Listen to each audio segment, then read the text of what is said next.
जय स्वामीनारायण विद्यार्थी मित्रों, बायोलॉजी ई विद्याना क्लास में आपनु स्वागत है। चैप्टर अपने 11 सायन्स चैप्टर 9 અને જૈવિક અણુ વિશે આપણે શીખીએ છીએ। એમાં લાસ્ટ વિડિયો લેક્ચરની અંદર આપણે પોલીન્યુક્લિયોટાઇડ અને પોલીન્યુક્લિયોટાઇડની અંદર આપણે શીખ્યા ડીએનએ અને આરએનએની રચના। એમાં અહીંયા ડીએનએની સંરચના છે।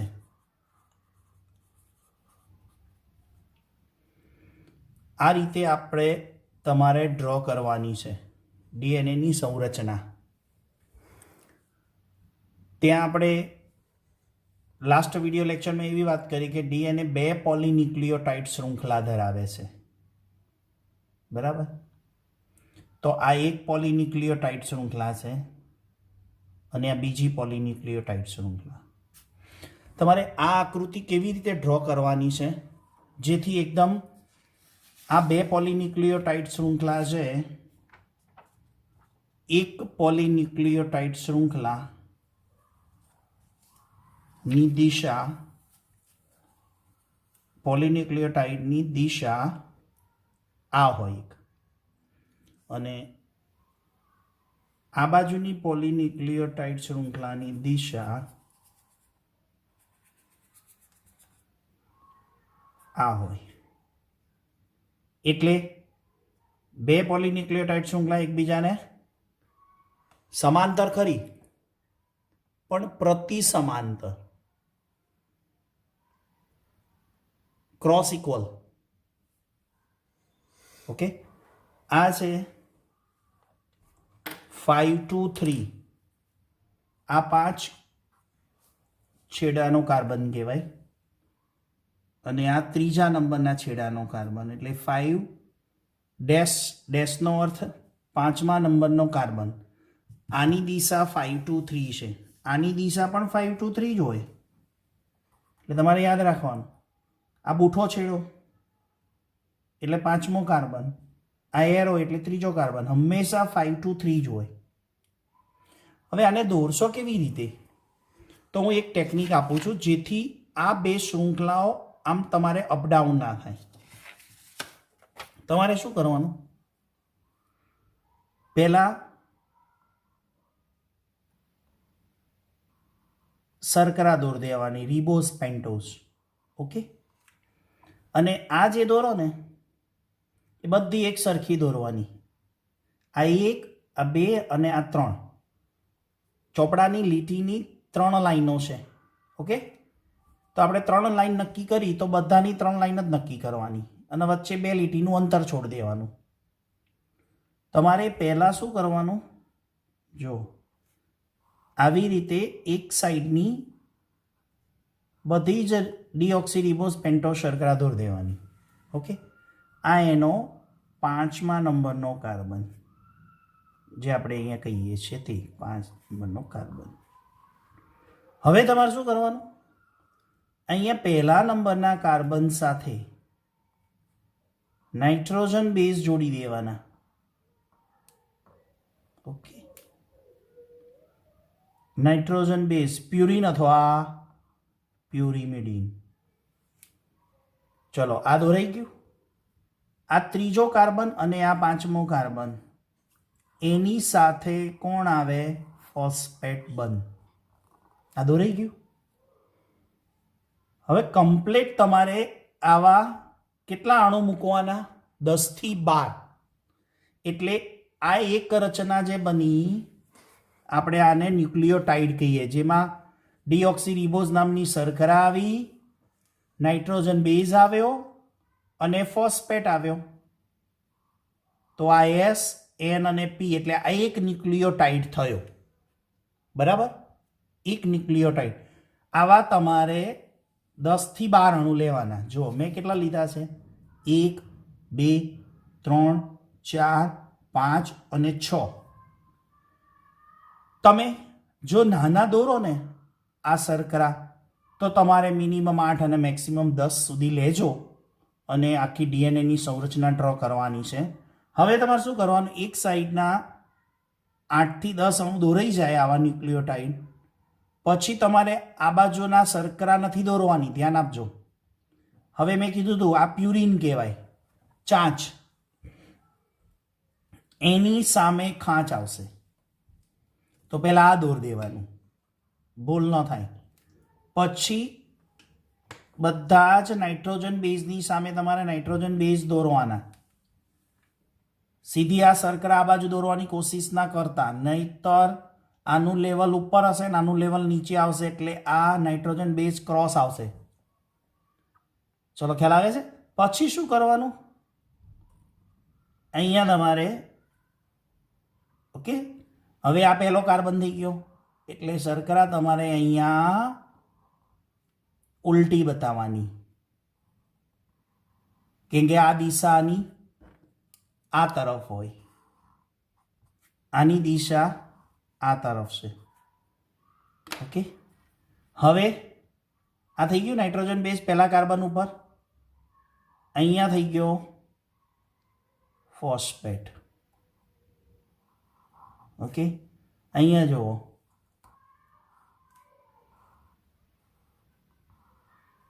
અહીંયા થઈ ગયો ફોસ્ફેટ. આ થોડુંક આમ દોરવાનું, એટલે અહીંયા ફોસ્ફેટ આવી જાય, અહીંયા આમ દોરવાનું. ઓકે, તો આ થઈ ગયું સામસામેની શૃંખલા. પહેલાં વન સાઈડ તમારે બધા ન્યુક્લિયોટાઇડ દોરી દેવાના, પછી જ્યારે સામેની સાઈડ દોરો ને ત્યારે પહેલાં નાઇટ્રોજન બેઝથી શરૂ કરવાનું. હા, હવે જો અહીંયા સમજાવું. આ નાઇટ્રોજન બેઝ, આ બધી શર્કરાનું નામ આપી દઈએ આપણે, ડી શર્કરા છે, કેમ કે આમાં ડીઓક્સીરિબોઝ જ વપરાય, કેમ કે આપણે ડીએનએની સંરચના જોઈએ છે મિત્રો.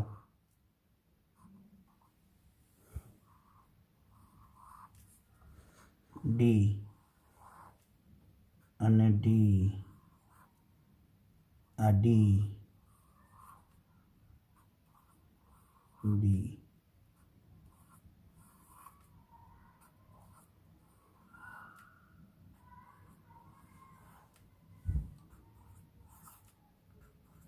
ઓકે, થઈ ગયું.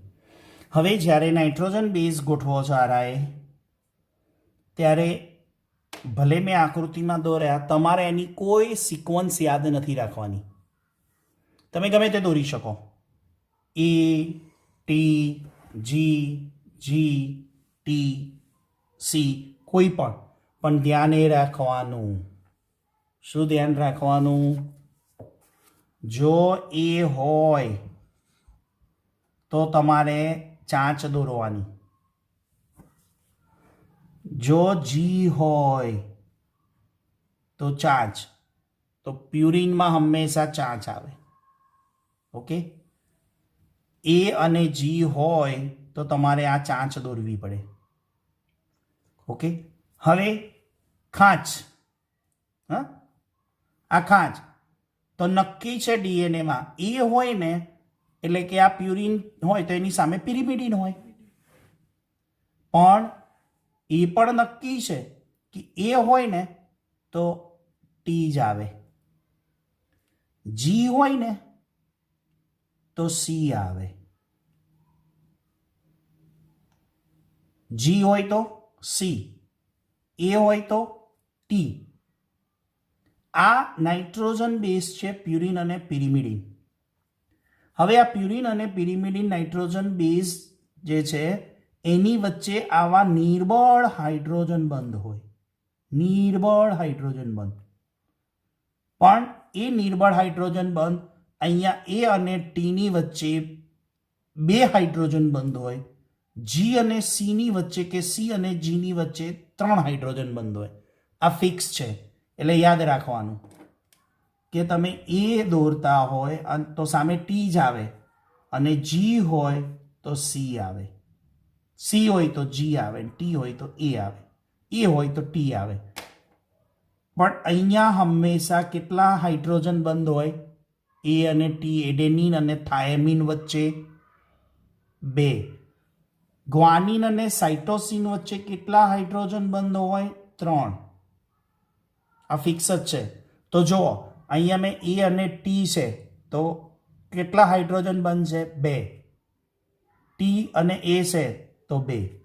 જી સામે સી કેટલા હાઇડ્રોજન બંધ? 3. અહીંયા કેટલા હાઇડ્રોજન બંધ? 3. અહીંયા કેટલા હાઇડ્રોજન બંધ? 2. અહીંયા કેટલા હાઇડ્રોજન બંધ? 2. આવી રીતે ડીએનએની સંરચના થાય. તો આ ડીએનએની રચનાને હું બીજી રીતે બતાવું.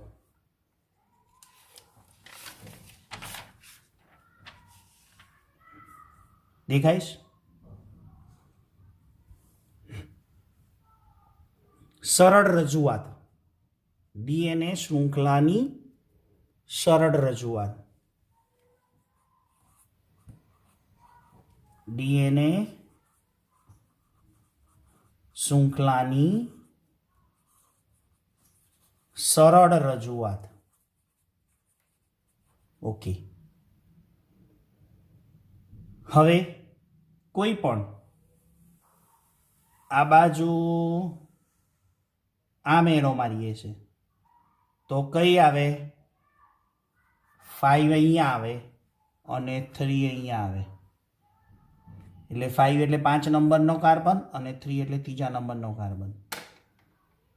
અહીંયા જઈએ છીએ તો આ જો નીચેથી ઉપરથી નીચે આવતી હોય તો આ નીચેથી ઉપર જાય તો અહીંયા 5' 3' કાર્બન. ઓકે. હવે આ એ જ વસ્તુ છે. અહીંયા એસ એટલે સુગર,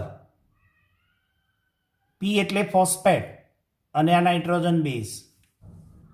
જો આ બે નાઇટ્રોજન બેઝ એ અને ટી છે તો વચ્ચે કયો બંધ છે? હાઇડ્રોજન. જી અને સી છે તો કયો? 3 હાઇડ્રોજન બંધ. આના ઉપરથી હું એમ કહી શકું કે આ એક સીડી છે. સીડી તો જોઈ છે ને, કોમ્પ્યુટરમાં ચલાવવાની સીડી નહીં, પગથિયાવાળી સીડી. નીચેના માળથી ઉપરના માળ જવા માટે આને સીડી સાથે સરખાઈએ.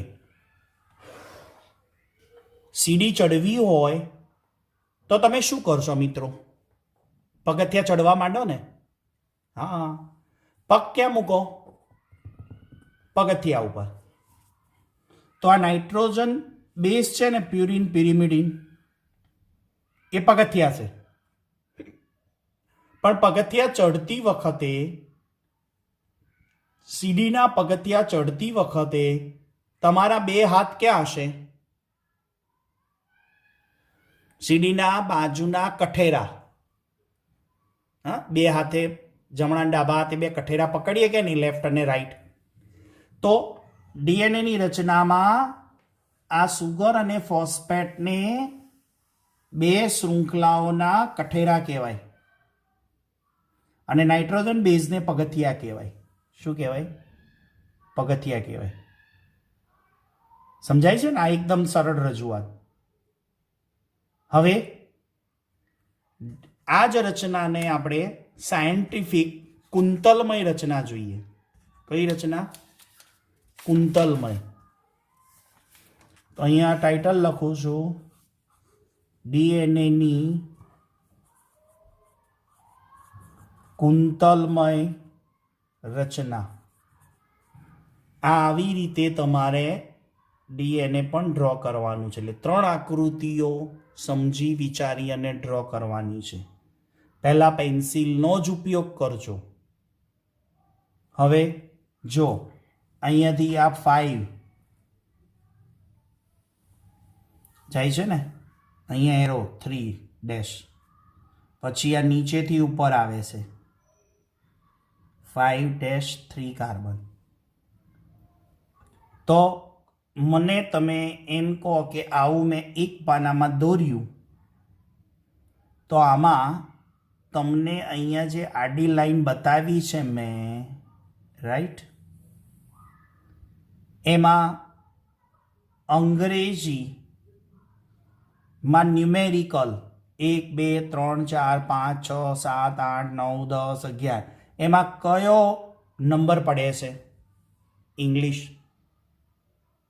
આ ઇંગ્લિશ કયો નંબર પડે છે?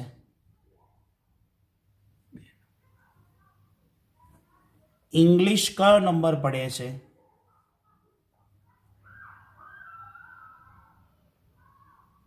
આઠડો. ઇંગ્લિશ આઠડો પડ્યો. જો અહીંયા આ 8 કર્યું. સમજણ પડી? જો અહીંયાથી સ્ટાર્ટ કરું તો આ શું થયો? ઇંગ્લિશ આઠડો થયો. આ ઇંગ્લિશ જે અક્ષર આઠડો બન્યો ને એને કુંતલ કહેવાય. આવા ઘણા બધા કુંતલો હોય. યાદ રાખવા કહું, ડીએનએનો તંતુ 2 મીટર લાંબો છે. કેટલા મીટર લાંબો છે? 2 મીટર લાંબો છે. તમારે આકૃતિને ડ્રો કરવી ને એ ટેકનિક છે. ઓકે, શીખજો જરા. હવે આ એક કુંતલ છે. યાદ રાખજો, સાયન્સે સાબિત કરી દીધું છે કે આવી કુંતલમય રચના છે ને ડીએનએનું એક મોડેલ બનાવ્યું 1953માં. DNA model. કોષની અંદર, કોષ કેન્દ્રમાં આવું ડીએનએ પડ્યું છે. ક્યાં છે? કોષના કોષ કેન્દ્રમાં આવું ડીએનએ છે. 1953ની સાલમાં વોટસન અને ક્રિક, આ બે સાયન્ટિસ્ટ છે, એમને દુનિયાને બતાવી દીધું, વોટસન અને ક્રિકે, કે આપણા શરીરના કોષના કોષ કેન્દ્રમાં ડીએનએ આવું હોય. પણ એક થોડીક વાત કરી દઉં કે આ ડીએનએ છે ક્યાં. થોડીક સમજ આપવી તમને જરૂરી છે. આપણે ડીએનએ ઉપર શીખ્યા ખરા પોલીન્યુક્લિયોટાઇડ, પણ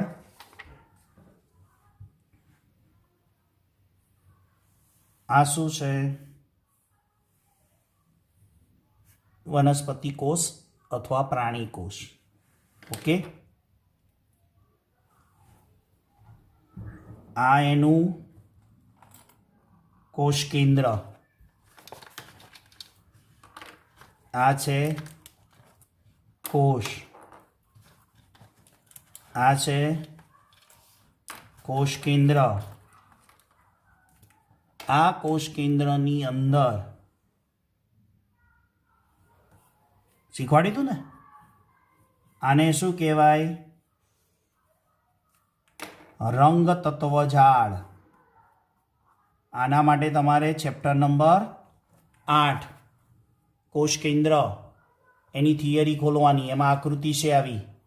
એ રંગ તત્વ ઝાડ કહેવાય. એ રંગ તત્વ ઝાડમાંથી શું બને? રંગસૂત્રો બને. શું બને? રંગસૂત્રો બને. એ રંગસૂત્રો આપણે દોરીને સમજાયા હતા. મેટાસેન્ટ્રિક, સબમેટાસેન્ટ્રિક, ટીલોસેન્ટ્રિક.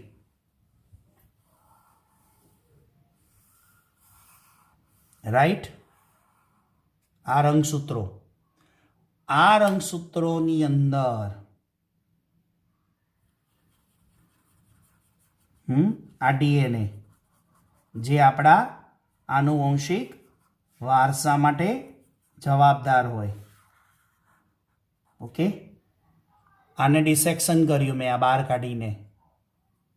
સમજણ પડી? હવે એ ડિસેક્શનને, આ ડીએનએ છે એને મેં ઝૂમિંગ કર્યું. ઝૂમિંગ કરતાં આપણને માલુમ પડ્યું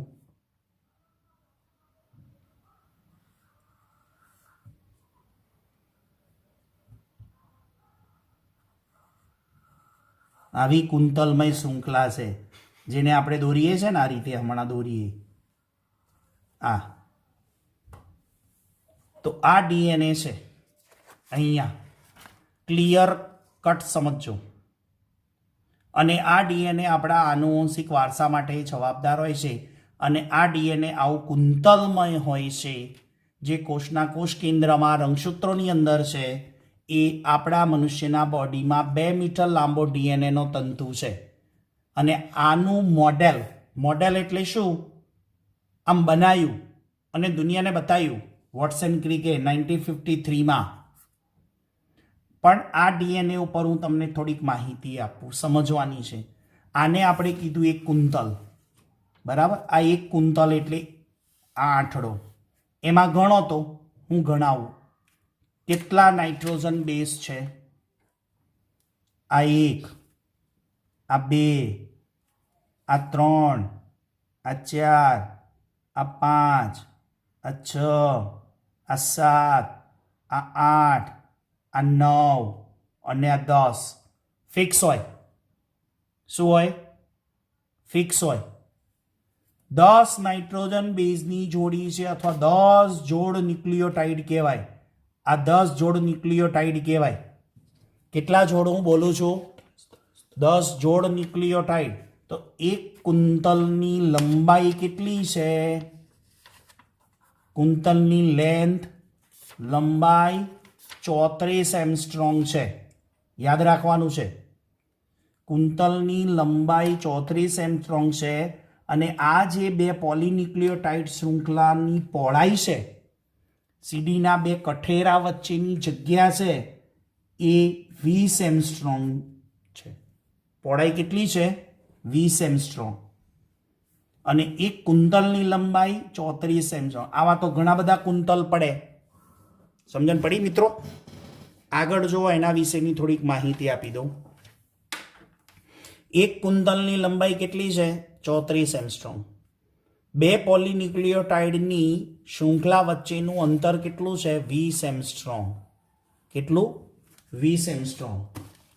હવે ડીએનએમાં 2 પોલીન્યુક્લિયોટાઇડ શૃંખલા હોય, જ્યારે આરએનએમાં એક જ પોલીન્યુક્લિયોટાઇડ શૃંખલા હોય. તમે એક જ સાઈડની દોડો ને, સિંગલ, આ ડબલ સ્ટેન્ડર્ડ કહેવાય. શું કહેવાય? Double standard. એટલે ડબલ એટલે DS, બરાબર? જ્યારે આરએનએ એ એક જ પોલીન્યુક્લિયોટાઇડ શૃંખલા એટલે સિંગલ એટલે S અને શૃંખલા એટલે સ્ટેન્ડર્ડ એટલે SS. એટલે તમે જો ડ્રો કરો ને એક જ પોલીન્યુક્લિયોટાઇડ શૃંખલા, આ જે છે એમાં એક જ પોલીન્યુક્લિયોટાઇડ શૃંખલા ડ્રો કરો ને તો આને આરએનએ કહેવાય. ઓકે? અને આવી 2 પોલીન્યુક્લિયોટાઇડ શૃંખલા દોરો તો આને ડીએનએ કહેવાય. ડીએનએમાં 2 પોલીન્યુક્લિયોટાઇડ શૃંખલા એકબીજાને પ્રતિ સમાંતર છે, જ્યારે આરએનએમાં એક જ શૃંખલા હોય. સમજાઈ ગયું? ઓકે. હવે આગળ ડીએનએ માટે યાદ રાખો કે આપણે જે આકૃતિ દોરી છે ને એ BDNA છે. એમ તો Z પ્રકારનું ડીએનએ આવે, C પ્રકારનું ડીએનએ આવે, A પ્રકારનું ડીએનએ, 4 પ્રકારના ડીએનએ અસ્તિત્વમાં છે. આ વોટસન ક્રિકે જે આ મોડેલ આપ્યું ને BDNA પ્રકારનું છે. એના વિશેની બેઝિક માહિતી લઈએ કે એક પૂર્ણ કુંતલની લંબાઈ કેટલી છે? 34 એંગસ્ટ્રોમ. પૂર્ણ કુંતલ એટલે શું? આને આપણે કહીશું એક પૂર્ણ કુંતલ. એટલે મેં અહીં આડી લાઈન દોરી. આવા ઘણા બધા કુંતલો હોય અને પૂર્ણ જ હોય. પૂર્ણ એટલે એક આંઠડો સમજવાનો. એની લંબાઈ છે 34 એંગસ્ટ્રોમ.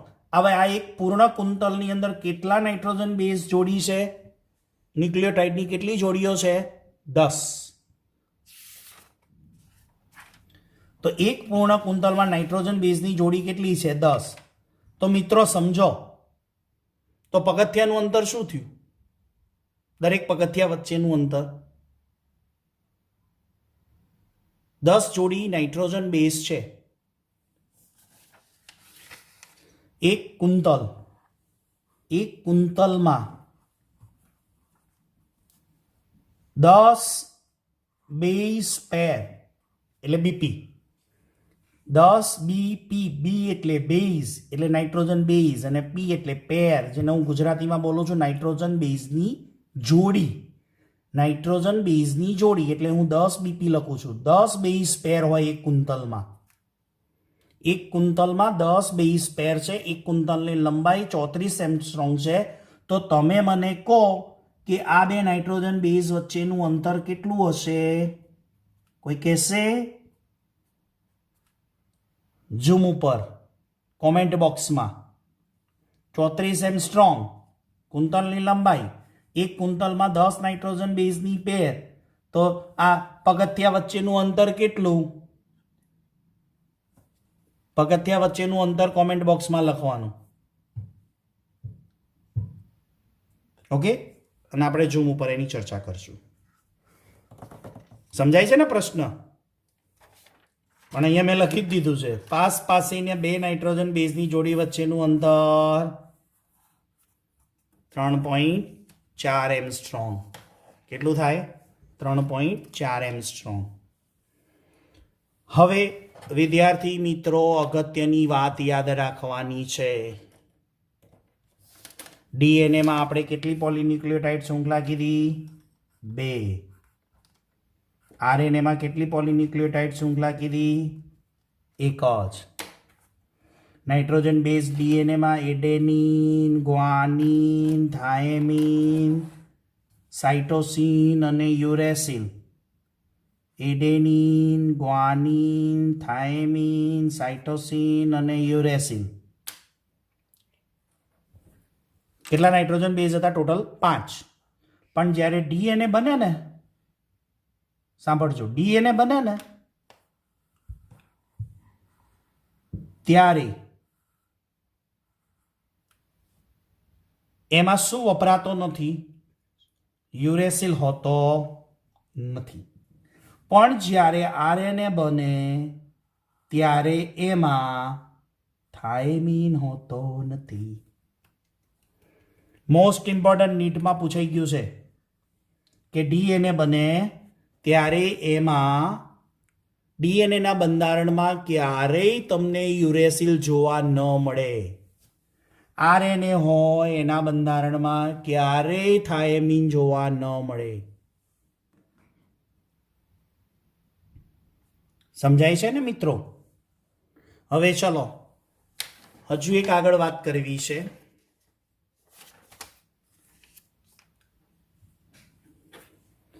ડીએનએની એક શૃંખલામાં આપણે કીધું એક બંને પ્રતિ સમાંતર હોય, રાઈટ? એક છે બંનેમાં, એક 5 to 3, આ પણ 5 to 3, રાઈટ? હવે જોજો શું થાય છે. નાઇટ્રોજન બેઝ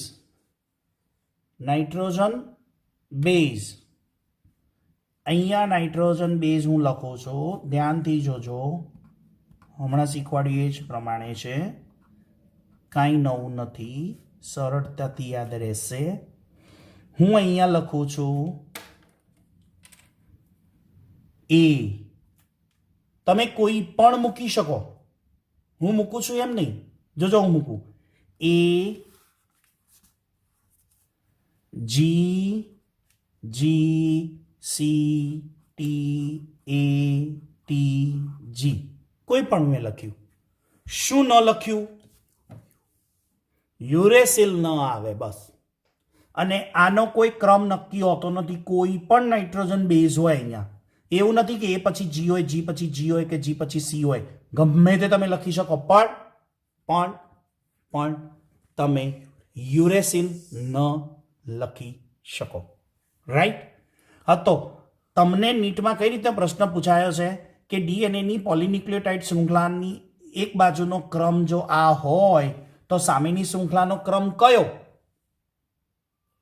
ચલો, તમને મેં 2 આપી છે, યાદ રાખવા. એ હોય તો ટી અને જી હોય તો સી લખવાનું. ચલો હવે મૂકતા જજો, બરાબર? એ હોય તો ટી હોય તો એ, જી હોય તો સામે કયો? સી. એડેનિન હોય તો થાઇમિન, ગ્વાનિન હોય તો સાઇટોસિન, સાઇટોસિન હોય તો ગ્વાનિન, થાઇમિન હોય તો એડેનિન. આ બંનેની વચ્ચે કયા બંધ આવે? હંમેશા 2 હાઇડ્રોજન બંધ. આની વચ્ચે કયા હાઇડ્રોજન બંધ આવે? 3. પણ આ હાઇડ્રોજન બંધ મિત્રો નિર્બળ છે, એટલે સહેજ ગરમી આપો ને તો 2 પોલીન્યુક્લિયોટાઇડ શૃંખલા છૂટી પડી જાય. આ ટોટલી હું નીટ પ્રમાણે લઉં છું ટોપિક. આગળ આપણે પ્રશ્ન પૂછ્યો કયો ક્રમ હોય, તો ચલો એ છે તો શું મૂકીશ? થાયમિન. ગ્વાનિન છે તો સામે સાઇટોસિન. ગ્વાનિન છે તો સાઇટોસિન. સાઇટોસિન છે તો ગ્વાનિન. ટી છે તો એ છે તો ટી છે તો એ અને જી છે તો સી. સમજાય છે? આવડી ગયું? ચલો બીજું એમને રેન્ડમલી લખું છું કે ડીએનએની એક શૃંખલાનો ક્રમ તમને આ રીતે લખીને આપી દે બોર્ડની અંદર અથવા તો નીટમાં કે ડીએનએની એક શૃંખલાનો ક્રમ એ G C T T A G C T A C C G. તો સામેની શૃંખલાનો ક્રમ ઓપ્શન આપ્યા હોય 1 બી સી અને ડી. સાચો ક્રમ તમારે શોધવાનો. તો આપણે સાચો ક્રમ શોધીશું ને. ચલો શું આવે? અહીંયા અહીંયા અહીંયા એ અહીંયા એ અહીંયા ટી અહીંયા સી અહીંયા જી અહીંયા એ અહીંયા ટી અહીંયા જી અહીંયા જી અહીંયા સી. આ થઈ ગયો. આવો ક્રમ તમારે અહીંયા શોધવાનો. બીજો પ્રશ્ન કઈ રીતે આવે કે ડીએનએની એક શૃંખલા છે એમાં કેટલા પ્યુરિન છે અને કેટલા પિરિમિડિન છે?